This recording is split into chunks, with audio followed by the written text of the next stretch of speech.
Welcome everybody to If These Pages Could Talk. I am your host, Kiersten Marcil, author and adventurer into history. And I am here with my co-host. Oh, sorry, Savannah Storm. I'm still dealing with technical difficulties. Maybe by season 2, we'll get it all sorted. Yeah. We are thrilled to welcome one of our fellow CBG authors and someone I have never met before. So I'm really excited to welcome everyone to meeting Craig Hastings with us. So Craig, welcome. Please introduce yourself to our audience. Well, thank you. As she said, I'm Craig Hastings. I live in Oklahoma City. Some things about me: I'm retired military. I was Air Force for 20 years. I was continued on as a contractor for another 14 years. Then went on business for myself. Then went back, called back into the IT world for some issues I have, and I work now with Dell under contract with a major airline manufacturer here in Oklahoma City, maintaining several systems for the government airlines, government planes. I'm married. I have 2 sons, one who's married, and I also have a wonderful granddaughter that she does come over often and brings her parents with her anyway, but we don't really care about that just as long as she comes. But we settled in Oklahoma City after I grew up in northern Indiana. Military, traveled quite a bit, was overseas for over 20 years.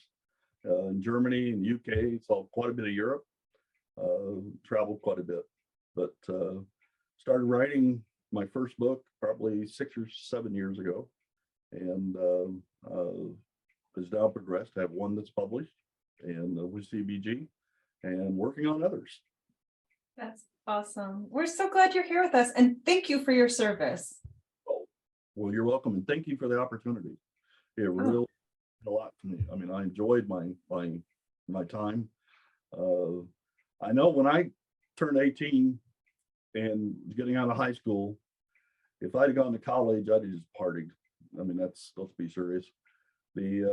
So went into Air Force, seemed like the thing. Of course, there was a small thing going on called the Vietnam War. Toward the end of the Vietnam War, when I went in, the draft was still alive, and so Air Force seemed like a good point, and they introduced me to computers, and that was all it took. That's great, and it's wonderful that obviously you got something out of it and you loved it, that you stayed. It sounds like you stayed for a long time. I stayed. I mean, I love this country. I love what it stands for, and enjoyed the job, the people I worked with, and it really gave meaning to my life. So I stayed for as long as they allowed me, and I think the opportunities that I had to learn and become more involved with computers and programming and things like that just kept there. Always was another opportunity to learn more. So leaving never really entered my mind. It was, this is it. That's great. Usually we start with a game, but we've got such a good conversation going. I'm just going to keep rolling with it. So I'm curious how, if at all, your service and what you learned has influenced or affected you as an author. Well, I think one thing that about the military is, of course, you can't really choose the people you work with. So because of that, the people you work with come from all different backgrounds, have all different points, different cultures, even within just the United States. I served with people that were from Puerto Rico, from southern states, from western states, northern states, and then also others, some that grew up in Germany. Then, of course, your assignments, you work different places, so you learn a lot about different cultures, and you learn to tolerate the differences. Our sons, of course, most of their life was spent in Europe, up till their teens, and so because of that, they got to experience a lot of different things. I remember my son, when he came back to the States, the oldest son that came back to the States to go to college, he was shocked to find out that a lot of the kids had never been out of not only that town, but that state. And he's kidding me, and they're very set in their ways. So I think it's helped me to understand that, just because something is different doesn't mean it's wrong. To tolerate, but also to learn the reasoning behind it sometimes is really, really interesting. And there's plenty of stories out there. My career helped me with that. Now, obviously, with computers, that was the saving grace, you might say, in my life, learning computers, technology, and that. And that helped me tremendously as a writer, because I don't know, but programmers are usually very bad at grammar, spelling, And things. spelling, yes. That's why one of your first free software packages out there was a wordsmith, spell checker, because we needed it badly.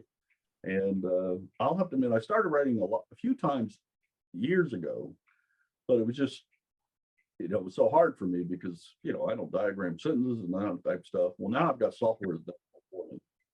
So, I can start typing, I can type what I want, and it will tell me, no, it's not there, it's there. Or you got that wrong. I mean, I look at English, I don't know who came up with it, but I'm sorry, if you have an exception to a rule, you have no rule. That's my logic. That's computers to me. You have a rule. That's all there is to it. You don't have an exception. I mean, I don't understand why this I before E, why C matters. I mean, and why sometimes a vowel, but not other times. I mean, that, it just makes no sense. So I really think it was somebody's sense of humor. Let's come up with a bunch of rules and nobody enforce them. We'll just do whatever. And then Americans ignore them anyway. Yeah. Right. That was the neat thing about being in the UK. I was in England for 2 different assignments and about 10 years total. And the old line about America and England are 2 countries divided by a common language is true, because I mean, pronunciations are different, spelling is different, and some of the British spelling came into my world, and so sometimes I have to be careful when I write, like Czech, they have a Q. Yeah. And the way they pronounce aluminium, we pronounce it aluminum.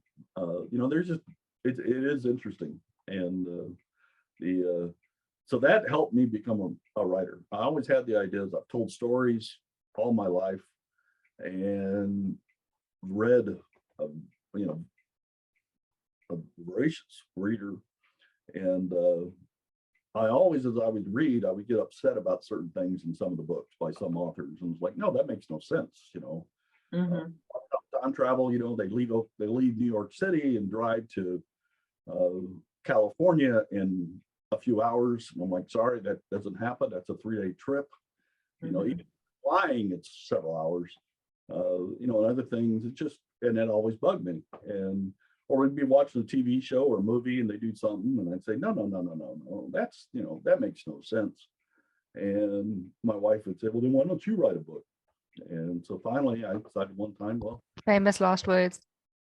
They have programs now that do the correction and all that stuff that helps. And although it's not perfect, you still need a human editor.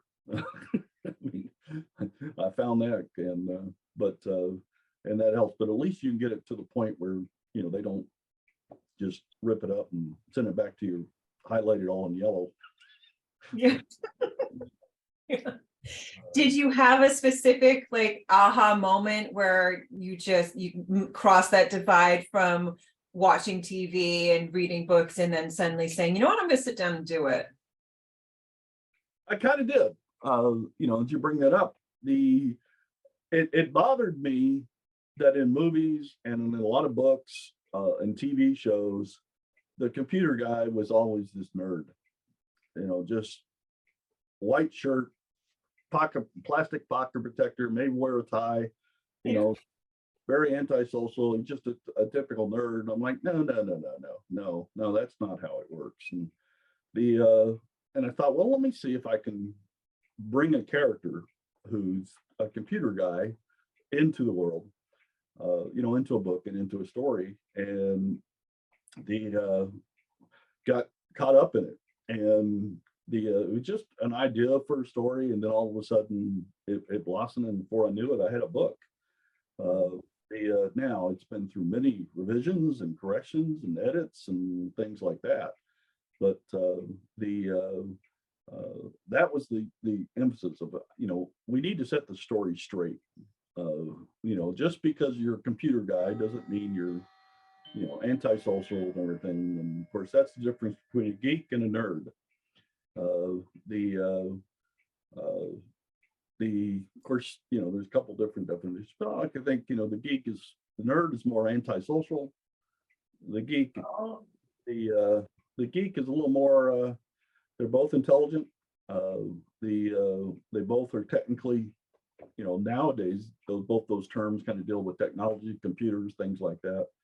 But the geek kind of does a lot more in the world than just that. And so of course I never really considered myself a geek or a nerd until it was one time about a year and a half after I retired and was working as a contractor. And of course, because of that, you had to look the part. So I'm wearing suits to work and things. And it happened to be around October, Halloween period time, and the high school was doing their homecoming spirit week, where the kids dress up in a certain theme each day, and they get points for their class, and so it's a big competition. And one morning I realized my youngest son, who was a junior at the time, is standing in front of my wardrobe with the doors open.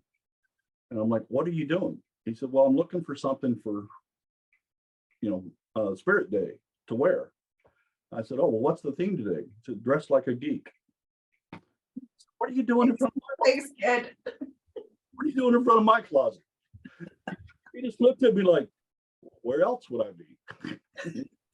And then later that day at work, one of the ladies who had just been there a couple months came in with her 4-year-old, who before he went to nursery school or daycare, because they were doing costumes that day since it was a Halloween period. And she dressed him up as Dilbert, dress pants, white shirt, and a tie with a little lip in it. Well, Dilbert hadn't really hit Europe much. Not a lot of people knew what the Dilbert comic strip was. And so she brought him into the secretary because she wanted to see her. And she goes, what do you think? And the secretary goes, well, I don't think a lot of people understand, you dress him up like Craig, just, and she said, no, it's Dilbert. She said, who's Dilbert? And she goes, yeah, well, he's a geek in this comic strip. And I said, what, you're saying I'm a geek? And that's when my boss, who was sitting there, said, well, yeah, you're a geek. He said, but you're one with class. Oh, what do you mean geek with class? He said, well, your pocket protector is made of leather. I said, it's not a pocket protector, it's a pen holder. And because I'm a Jaguar nut, you might say. So it was one I got from Jaguar shop, has Jaguar logo on it. That's a geek. And it holds 2 pens. I said, it's not a pocket protector, it's a pen holder.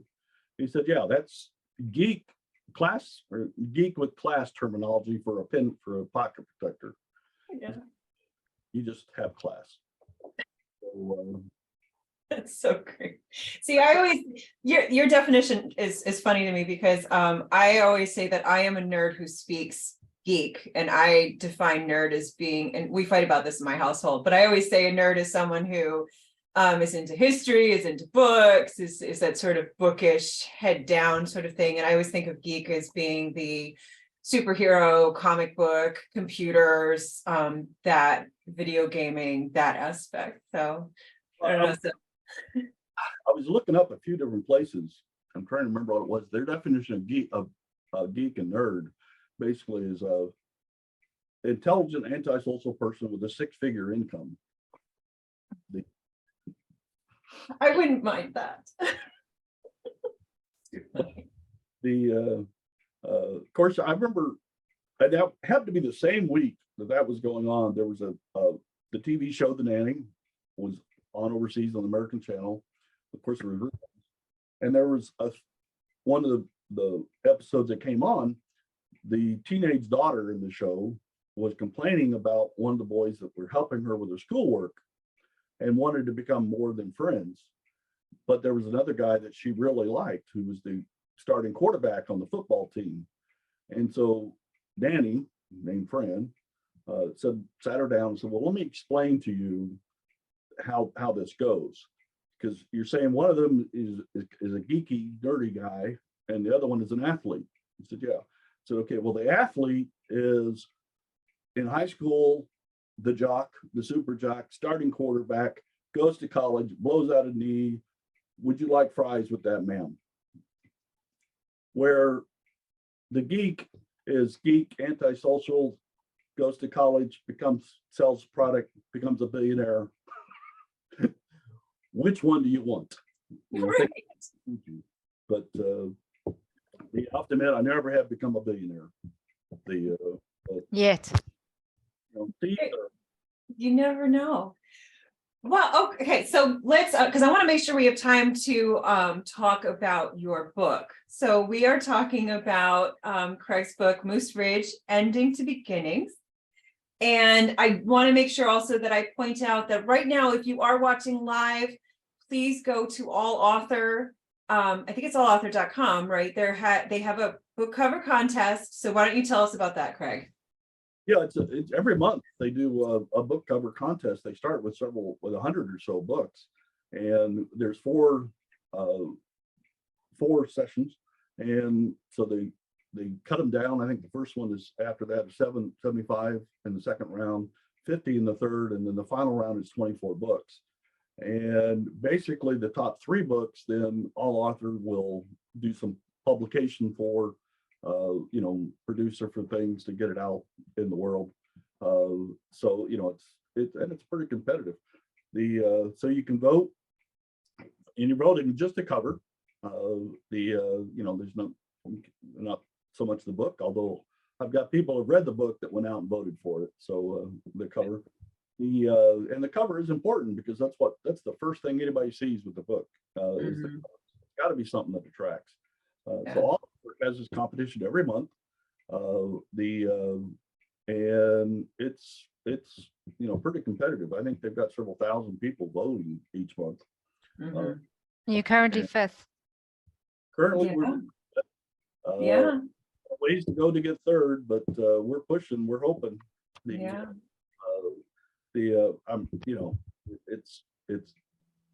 It's done well, and I'm hoping that might turn into some sales because I've got people that haven't read the book that have voted for it that now are aware of it, and so it's allauthor.com.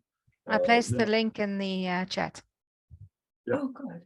And there's also ebook fairs, which is kind of interesting. I've done a few of those and sponsored like one over Valentine's for romance books. And so basically maybe 15, 20 books that are there that people can then vote on. Not so much for the covers, but just for the book, which book, and so ebook fairs. I try to do a lot of stuff online. That's my world. I'm online probably 20 hours a day, but as an author nowadays, and of course it really struck me. I didn't realize this, how much you need to be involved in marketing. It's kind of like the publisher, that's their job, isn't it? I mean, I write the book, they take it, they publish it, then they market it. No, nowadays, but fortunately we have a lot of avenues available to us that we probably wouldn't have had 20 years ago. But because of that, you're getting a lot more independent, indie authors, self-published and things like that.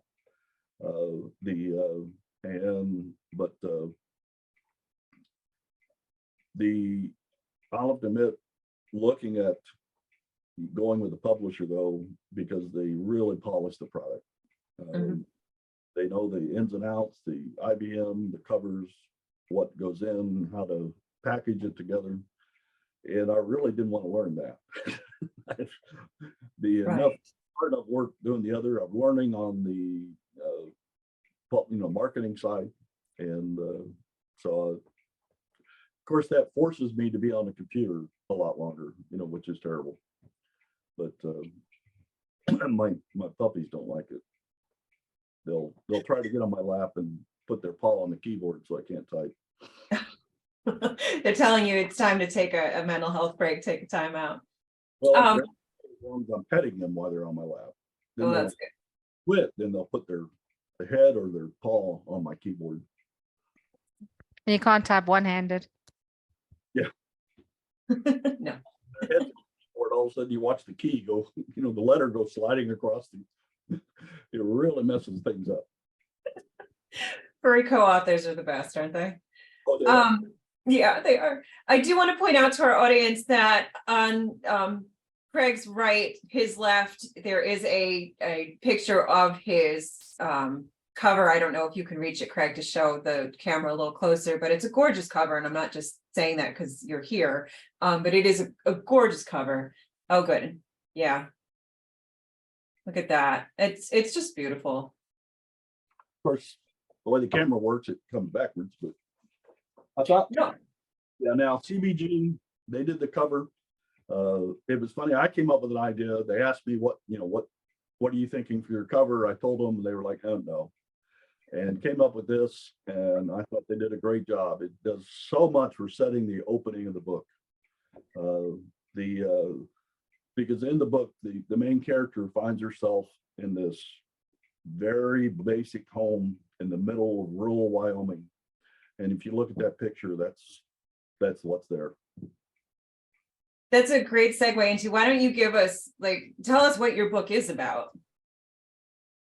It's about a character. Her name is Jasmine, and it's basically her story of reaching a point in her life where she feels this is it. She has no life. She's got nothing but an existence. And then she meets other people that she finds also have issues, but yet are able to find blessings in their life and things.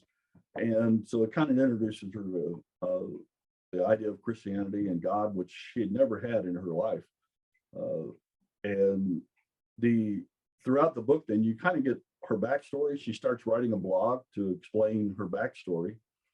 And she was born into a very affluent family in New York, lived in one of the upper class neighborhoods in New York City. Parents also had a house on Martha's Vineyard and also in the Hamptons where they summered. Her dad was a top finance person, and her mother was just the socialite that did all the parties and all this stuff for him. And so everything was perfect. I mean, her life went to private schools. She was the New York princess, or the American princess, you might say. And then at 5 years old, her mother was killed in an accident with a drunk driver. At 12, her father went to jail for a finance issue.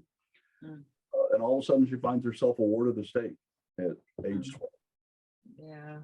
And so she's been at the top, and now she's at the bottom because she ends up going to a foster home where she's basically the indentured servant to nanny, take care of two small girls, twins, for the family. That's what they wanted, was somebody to take care of the child. So until she turned 18, that's what she did. And then she found out at 18 that she had a way to go to Harvard. And so she did. And while she was at Harvard, she met who she felt was her soulmate, who was a doctor going to medical school. He was going to be a neurological surgeon. And after he got through school and she had finished her degrees, he got an opportunity to be a resident at a place in Casper, Wyoming. And so she decides to go with him. And that's the start of the story. Because when she gets there, and now she thinks this is it, the life is going to be perfect from this point on. She gets there and she's handed a letter. And the letter's from him. And he's took a job elsewhere. But he wants her to to know that it was great being friends, and that he hopes she has a good life. And she stuck there because her name's on the lease for the house that he rented. So 12 months. And so there's a lot more involved with their relationship and everything, but so she reaches the point where on Friday night, she flies in on Friday evening, she's standing in this drab house all alone and thinks, and so for the next 2 days, she just had utter depression. Oh yeah, I bet. What came to you first in writing this story? Was it the characters, the setting, the idea? How did this come to you? Well, actually, it was the idea of how would somebody react who had reached a point in their life where they just felt they couldn't go on, and then actually, meet up or confronted with Christians and Christians' belief and something they'd never seen in their life and deal with it. And so one of the things that she finds it here is she meets some people that she realizes had a really rough life, a lot of tragedy, yet still are positive about everything they do, and talk about the blessings they have. But all she sees she learns about their life is the negatives that are in it. And so she starts wondering how this comes about. And at one point, she asks Jason, one of the male characters in the book, she asked him, well, why is it that bad things happen to good people? And I think that's a question a lot of people ask. Some people think Christians have, once you're a Christian, that's it. It's easy sailing from that point on. But so that was, I wanted that inspirational thread through the book, but I also didn't want it to be per se a religious book, just the concepts and something that would be open to somebody, but helping to deal with bad things in their life. We all do it. We all have to go through it. And so that was the idea. And I came across, Jasmine, if you're a writer, you understand characters will introduce themselves. And I had an idea of what she was like, but I learned that that's not what she's like. But she does have, the one thing that kind of surprised me is we have a Harvard graduate who graduated top of her class, dual masters, but yet she also has a inferiority complex. She doesn't think she's really that much. People are just tolerating her. Anybody remarks on her, she looks nice or something like that, she thinks they're just trying to make her feel good. So she has this inferiority complex also that's there, and so she fights this a lot. But she finds herself completely in a new world with Wyoming, and I thought that was important, that she had to be taken out of her comfort zone, you might say. And but yet she learned that it's not quite that bad. But she comes in with some of the things that people on the East Coast think that Westerns, is typical of a Western. And in fact, when she meets Sadie, the patriarch in the book, she first times that Sadie mentions God, Jasmine thinks, well, I'm not going to say anything about it because obviously she's never really been educated. She's never been in the real world. She's lived in this small rural town all her life, or a ranch all her life. Probably has never had a chance of education or met a lot of people. So she'll overlook it. And, because Sadie mentions God a few times at the first meeting. And then the next day she's at the house again doing something, and she sees a plaque on the wall and written to a doctor from USA Medical Center. And so she asked Sadie, she said, so was this your husband? And she goes, no, that's mine. She said, you were a doctor? She goes, no, I am a doctor. I was head of pediatrics in UCLA Medical Center. Went to Stanford, graduated from Stanford University with a medical degree. And after she retired is when she came back home. And that's when she finds out, well, this lady's no bumpkin. I mean, Yeah. she may live out in the rural area, but she obviously has some smarts. I love that. I love that you are tackling with some of those preconceived notions of, what either the setting brings or someone's faith brings. So let's tackle the elephant for a second. What would you say, readers who maybe hear inspirational and say, oh, you know what, that's not for me. What is it about your book that, no, it really is for them, that they should give it a go?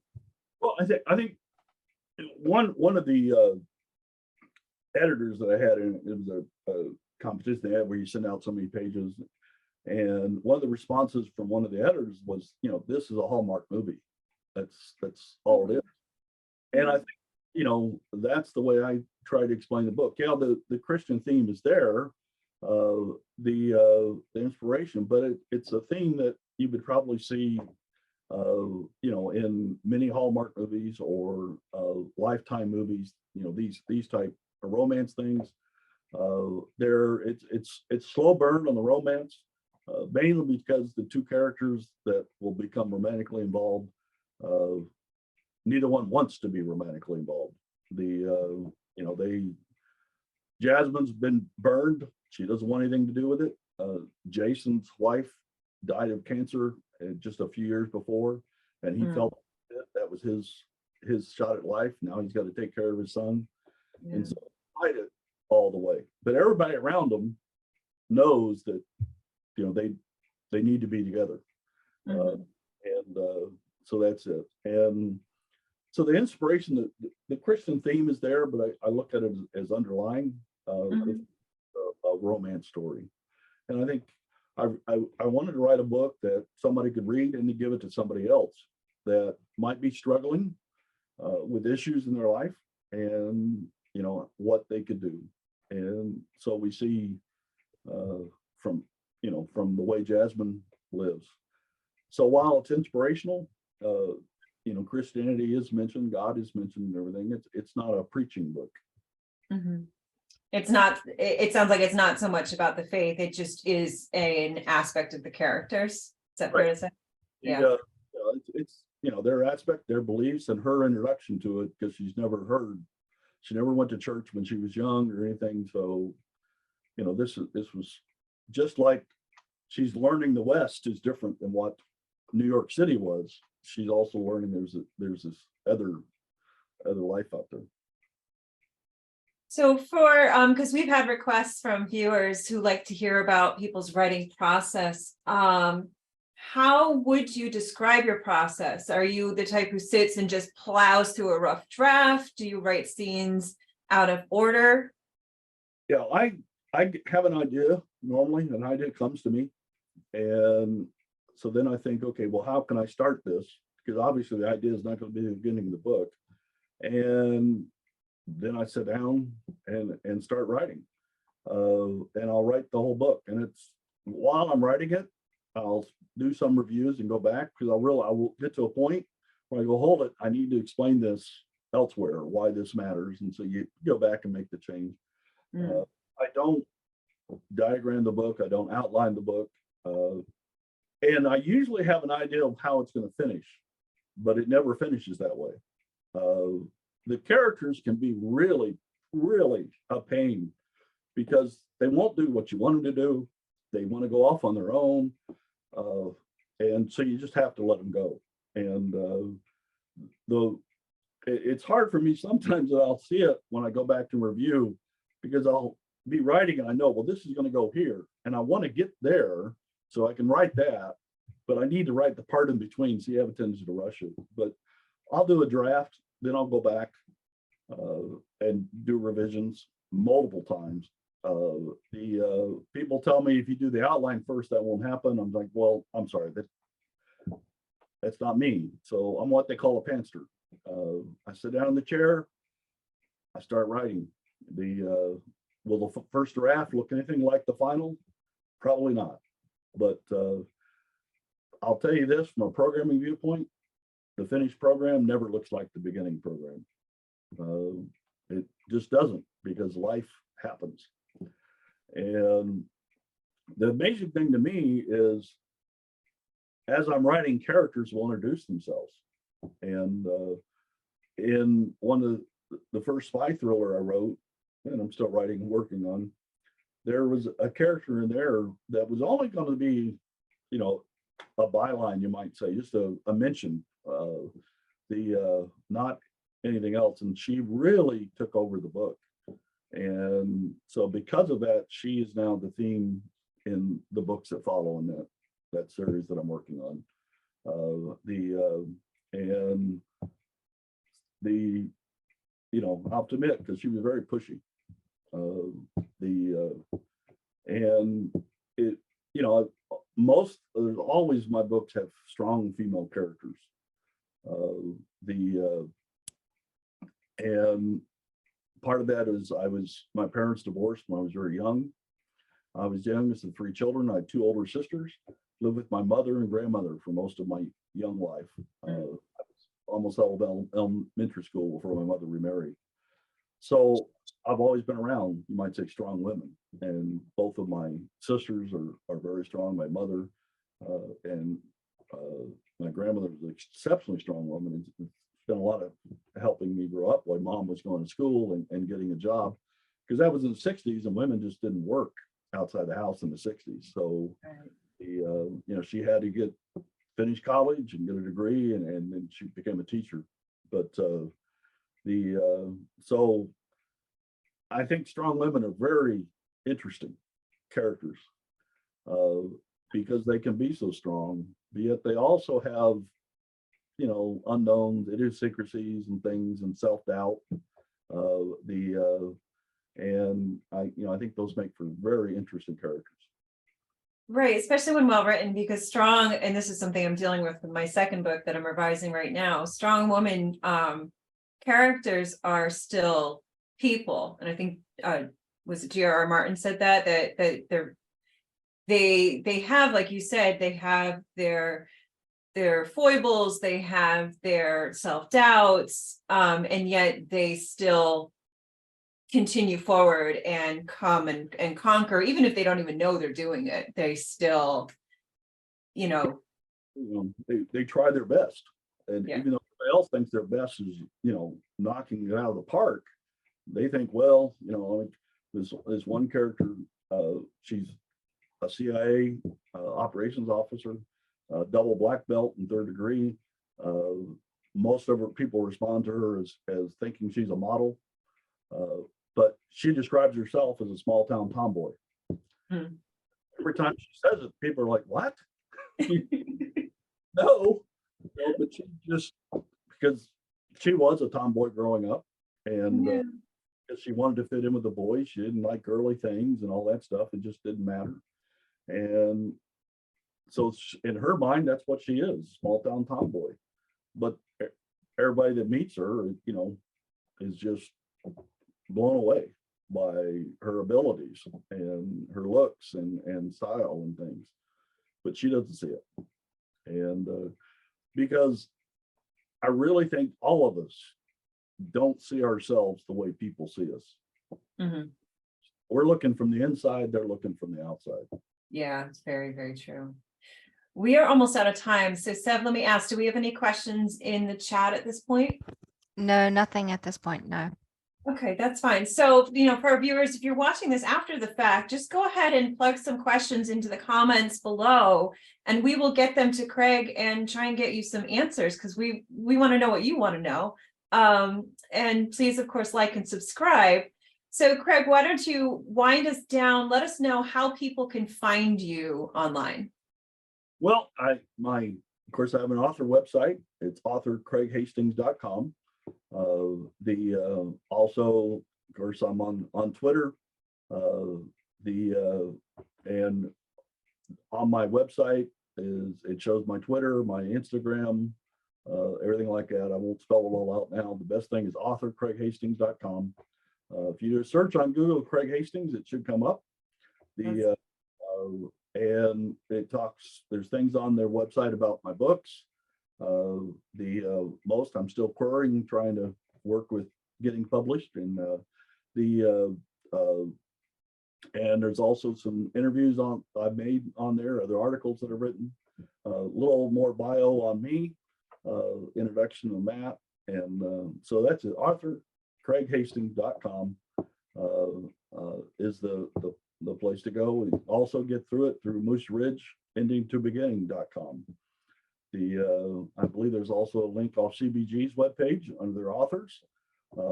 Get there. If you go to all author, you can search on me, and you can also hit the link and it will take you to my webpage. So there's quite a few different ways to get a hold of me. And also, if you go down to the links below, you will find all of our author websites, including Craig's, so you can check out his gorgeous cover, his amazing book commercial. We didn't even get to talk about that. He has an amazing book commercial. It'll make you teary for his book. And please check out his book, Moose Ridge, Endings to Beginning. Craig, thank you so much for joining us. I hope you'll come back so we can continue this conversation, because it's wonderful talking to you. And to everybody in our audience, have a wonderful day. We'll see you next time. Thank you very much. Take care.